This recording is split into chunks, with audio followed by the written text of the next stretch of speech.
சிறுபருப்பை வச்சு நல்ல டிஃபன் சாம்பார் எப்படி பண்ணுறதுன்னு பாருங்கள். இது இட்லி, தோசை, பொங்கல் எல்லாத்துக்கும் சூப்பராக இருக்கும். நல்லா சுட சுட இட்லிக்கு இந்த சாம்பார் வச்சு சாப்பிட்டு பார்த்திங்கன்னா சான்ஸே இல்லை. நம்ம எல்லா விதமான இட்லி சாம்பார் எல்லாமே என்னுடைய சேனலில் போட்டுருக்குறேன்.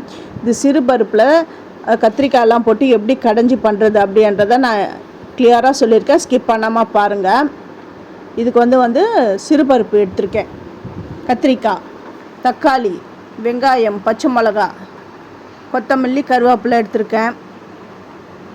இப்போ இந்த சிறுபருப்பை நான் குக்கரில் சேர்த்துட்டு நல்லா வாஷ் பண்ணி எடுத்துகிட்டு வரேன்.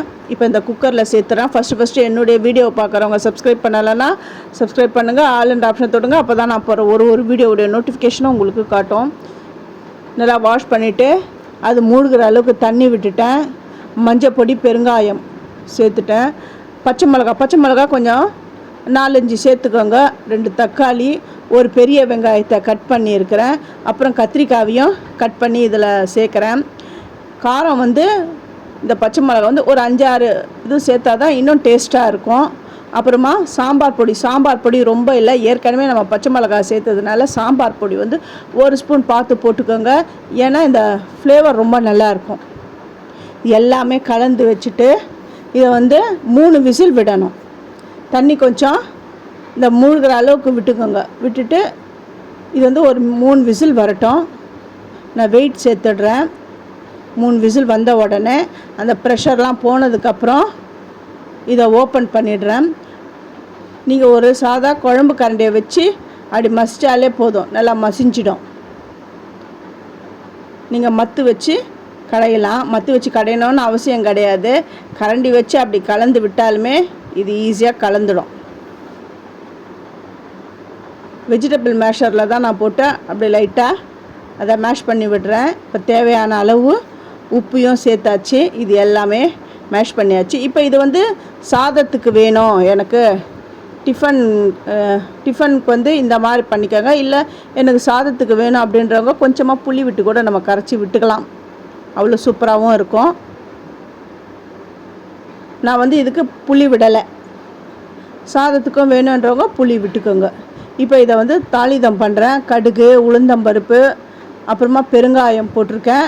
2 பூண்டு தட்டி போட்டிருக்கேன். அந்த பூண்டு நல்லா ஃப்ரை ஆகட்டும். ஏற்கனவே நான் பெருங்காயம் சேர்த்ததுனால இதில் இந்த தாளிக்கிறதுல நான் பெருங்காயம் சேர்க்கலை. உங்களுக்கு வேணும்னா ஒரு 1/4 ஸ்பூன் கூட நீங்கள் சேர்த்துக்கோங்க.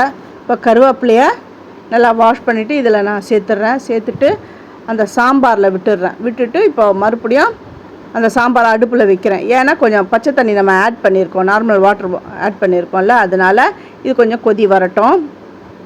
இது நல்லா ஒரு கொதி வந்துடுது. இந்த டைமில் வெல்லம், உங்களுக்கு வெல்லம் கொஞ்சம் இனிப்பாக, எப்போவுமே நம்ம டிஃபன் சாம்பார் லைட்டாக இனிப்பாக இருந்தால் தான் ரொம்ப பேருக்கு பிடிக்கும். வெல்லம் வேணவங்க வெல்லம் சேர்த்துக்கோங்க, வேண்டானவங்க ஸ்கிப் பண்ணிக்கோங்க. கொதி வந்தவுடனே இதுக்கு மேலே கொத்தமல்லி தழைகளை நான் தூவிட்டேன்.